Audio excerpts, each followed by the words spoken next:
Good afternoon, everyone. Welcome. First, a few notes on travel.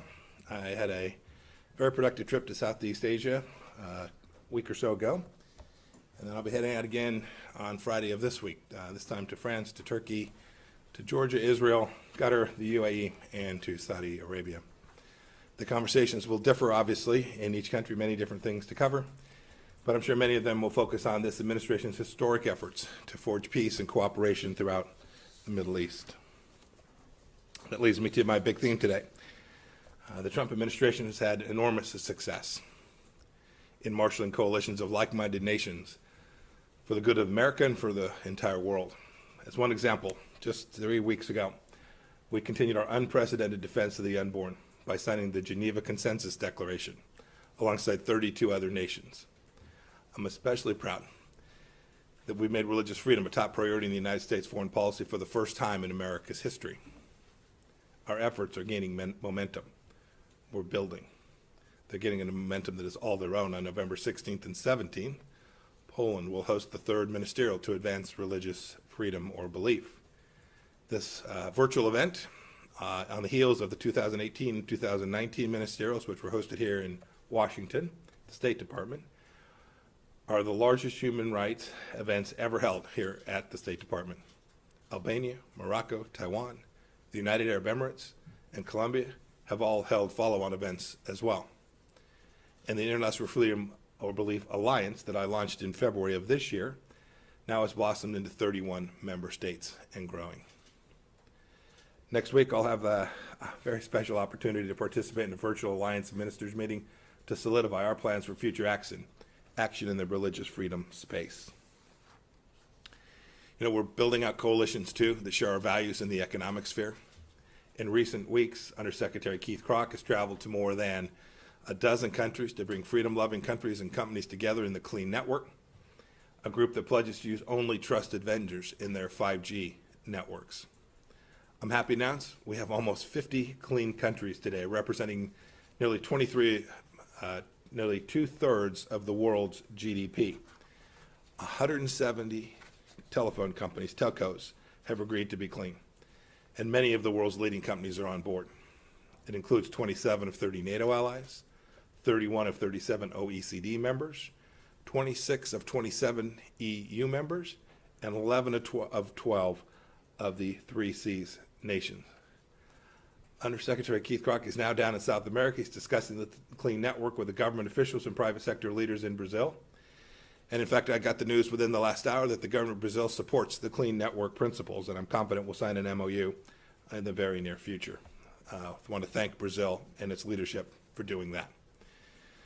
We're also standing alongside our Brazilian partners to protect the environment with the U.S.-Brazil Environmental Framework Dialogue that was held earlier today. The United States and Brazil are about real results when it comes to protecting the environment and growing our economies, not empty rhetoric. Undersecretary Kroc has also led the first ever Japan, U.S., Brazil trilateral exchange, which will advance democracy's ability to prosper together as sovereign and independent states. Talk about Asia for just a minute. I'm pleased to announce that on the 20th of this month, Undersecretary Kroc will lead our Economic Prosperity Partnership Dialogue with Taiwan, under the auspices of the American Institute of Taiwan and the Taipei Economic and Cultural Representative Office here in the United States. The dialogue signifies that our economic relationship with Taiwan, a vibrant democracy and a reliable partner, is strong and growing. It will help increase cooperation on everything from safe and secure supply chains to the clean and 5G security to health security and to more. Turning to another State Department bureau, building out coalitions of the like-minded. Last week, the Bureau of Energy Resources, under the leadership of Assistant Secretary Fannin, convened a virtual meeting of the Energy Research Governance Initiative. 20 countries attended, working for secure, resilient, diverse, and well-governed critical energy, mineral, and supply chains.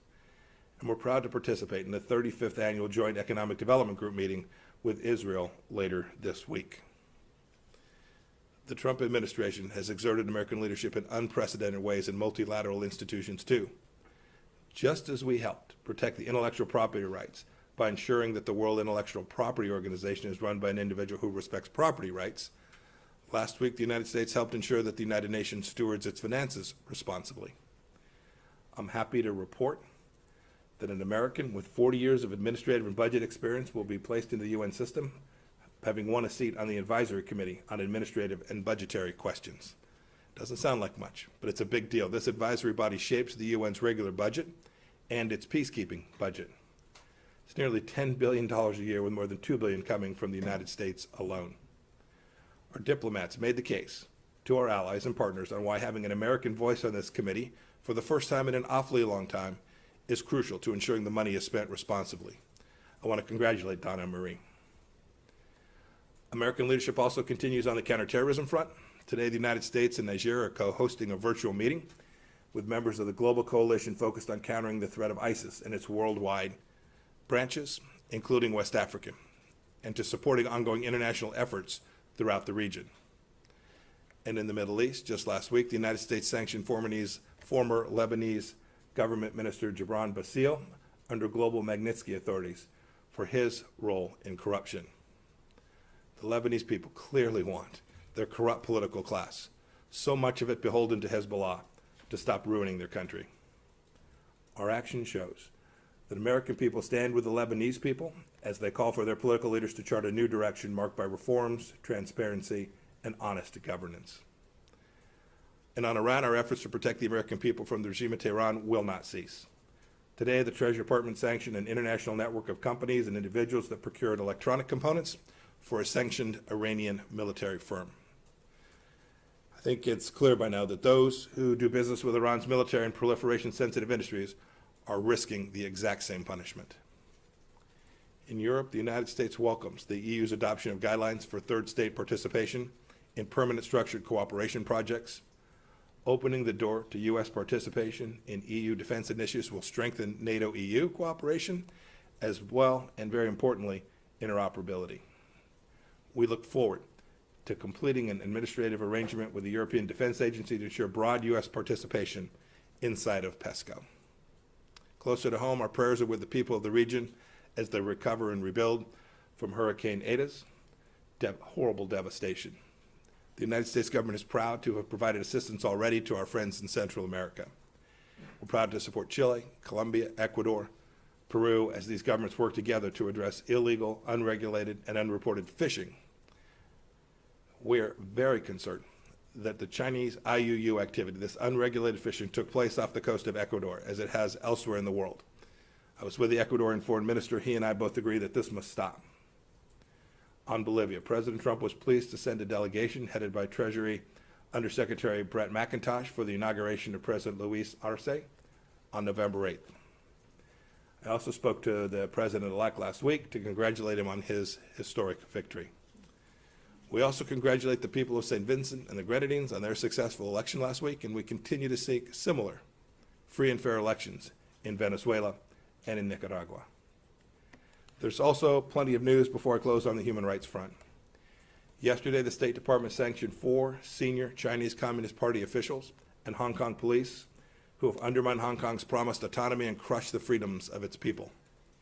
We will continue to challenge actions by the CCP and its Hong Kong proxies, who stifle democracy and basic freedoms. On Monday, in Syria, we unleashed the 5th tranche of the Caesar Act designations on Bashar Assad and his regime, and the United States commends the EU for taking similar actions to sanction individuals responsible for prolonging the horrific conflict inside of Syria. We will continue to coordinate with our EU and like-minded partners to promote accountability for the regime there and the atrocities it has committed against the Syrian people.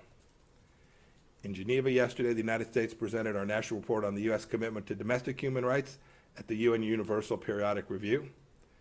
I'm very proud of the work we did. Our remarkable, vibrant democracy provides for the greatest freedoms and protection of human rights anywhere in the world. The brutal regimes shouting the loudest about our record have the most to hide about their abysmal treatment of their own people. And with that, I'm happy to take questions. Rich? Mr. Secretary. Hi.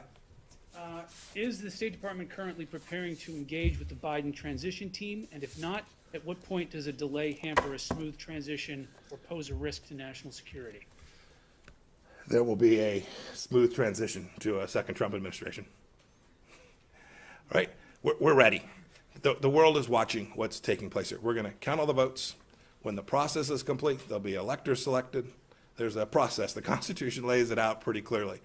The world should have every confidence that the transition necessary to make sure that the State Department is functional today, successful today, and successful with the president who's in office on January 20th, a minute afternoon, will also be successful. I went through a transition on the front, and I've been on the other side of this.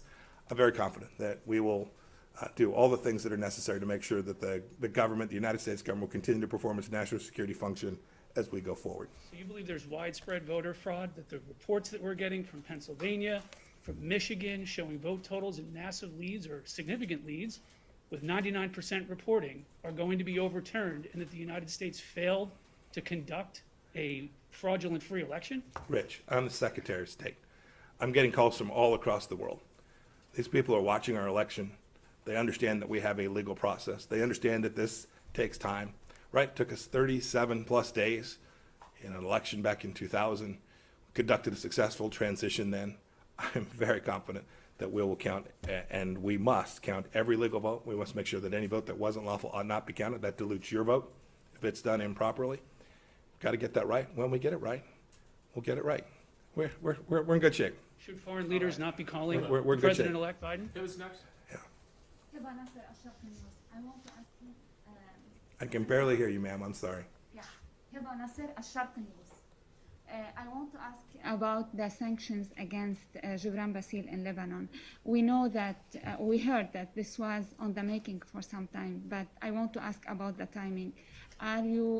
Were you doing this to make a new stage for the new administration? And also I want to ask about the arms sale to UAE. When we expect that to be delivered?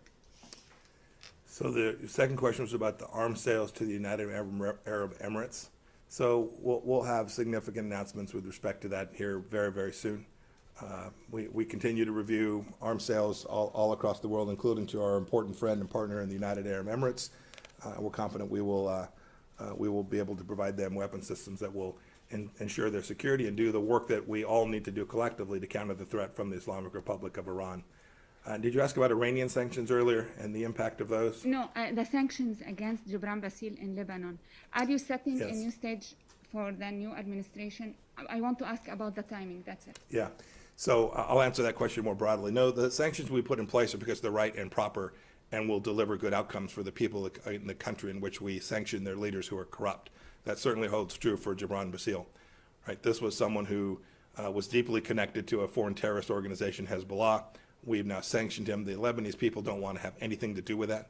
They want an independent nation. They want a sovereign country. They don't want the political elites that have been corrupted through the system that was put in place and permitted them to loot and rob their country. They want freedom. They want prosperity. They want jobs. Those are the things we want. The sanctions that we put in place against the former minister are appropriate and useful towards getting us closer to that one day where the Lebanese people can have what it is they so richly deserve. Are we expecting a new sanctions? Christina? Thank you, Mr. Secretary. Hi, Christina. Hi, how are you? Good. Good, good. Is there any evidence that the CCP has interfered in the recent election or is trying to sow chaos in the aftermath of the legal challenges? Was the question about Russia? I'm sorry, CCP or any Yeah, foreign- any foreign interference. Yeah. So I'm gonna leave that question to the Department of Homeland Security and to the Justice Department, the folks who deal with that. But as I think we all said prior to the election, we did an enormous amount of work to reduce the risk that they would have the capacity to have a significant capability to interfere in the elections themselves. And I'll leave the details of what they have determined so far about that for them to announce. Go ahead, I'll take one more. You remember? Hello. Hi. Hello, Secretary. You said when the process is completed. So when are you? Yeah, this is the third question. Just ma'am, if you would. I came out here today and talked about important foreign policy issues. This is now the third This is question. the most important thing that's happening in this country right now. I'm wondering Yes, what kind ma'am. of Go ahead and guidance- ask your question. I'll give my answer. What kind of guidance are you giving to American diplomats on how to characterize the results of the presidential election? And also, this department frequently sends out statements encouraging free and fair elections abroad. Yes. And for the losers of those elections to accept the results, doesn't President Trump's refusal to concede discredit those efforts? That's ridiculous. And you know it's ridiculous. And you asked it because it's ridiculous. Look, you asked the question, yes, ma'am, you asked the question, if you will, permit me to answer it. You asked a question that is ridiculous. This department cares deeply to make sure that elections around the world are safe and secure and free and fair, and my officers risk their lives to ensure that that happens. They work diligently on that. We often encounter situations where it's not clear about a particular election. We work to uncover facts, we work to do discovery, to learn whether in fact the outcome, the decision that was made reflected the will of the people. That's our responsibility. It's what we try to do along with partners all across the world, along with OSCE inspectors, to make sure that those elections were free and fair. We want every one of those votes to be counted in the same way that we have every expectation that every vote here in the United States will be counted too. It is totally appropriate. The United States has an election system that is laid out deeply in our Constitution, and we're going to make sure that we get that right. And we have, all of you have, and should be committed to making sure that that happens. I think every one of you wants that same outcome. You want every vote to be counted. You want to run the process. We want the law to be imposed in a way that reflects the reality of what took place. And that's what I think we're engaged in here in the United States, and is what we work on every place all across the world. Thank you all. How are you advising diplomats overseas to refer to President-elect Joe Biden?